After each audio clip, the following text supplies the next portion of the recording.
they really did. Route 26 is right down below us. The other road is Snake Run Road. And out in the valley there are some tracks along the right-hand side that went back into the mine. They loaded the coal cars back through there, brought them out onto the main line in West Virginia Northern, took them on down to Tunnelton to the B&O. And the road we're crossing over is called Lower Irona Crossing. The Irona mine was down below us on the right-hand side. And you'll probably notice we are starting to climb up Steep 05. It's 1790 down in Tunnelton, but there's a 400-foot mountain between us. We have to go up and back down. And if you look up on the left-hand side, we are going. The train will stop. The rear brakeman will get off and throw a switch that's over here on the right-hand side. And then we're going to go backwards. They were built back in the early 1900s. There's a wall up ahead here. There's my husband with a camera. The wall up ahead does have railroad tracks along. The mine was in behind the houses. They brought the coal out here, loaded it into the cars. Mr. Boardman came over from Germany with his family back in 1840, and they settled along here. And they cut timber for some years, and then they found there was coal here. So the Boardman mines were started. And the gray two-story house was a boarding house at one time. The Boardmans were considered a good family to work for. These houses that they built.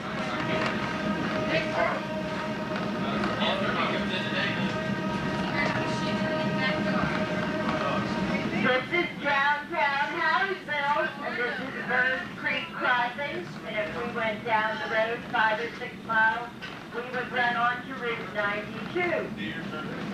Route 26 is over on the left-hand side, and there's a couple old houses over there. One was a schoolhouse, and one was a post office. The one was along here, too. There's another story about the siding here in Houseville.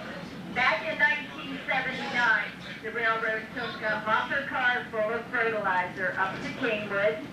They unloaded the fertilizer, brought the empty hopper car back here to Houseville and set it on the side and tried to ride it clear down to Tunnelton, just using the handbrake.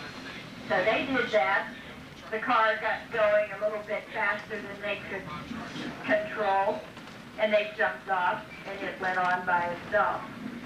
So we don't really know which is the right story, but I sort of like to believe the last story. That sounds like something that could and would happen. And this is how far it made it from up in Houseville, which is amazing. It managed to come this far by itself. They must have decided, since we're back here in the woods so far and the car is damaged so much, it just wasn't worth trying to drag it up out. Sharpest curve on the railroad. This is our horseshoe curve. When we bring all 7 cars, we can look up and see the locomotive and look back and see the caboose. They go around Marion Curve and tipped right over, down on the road down below us.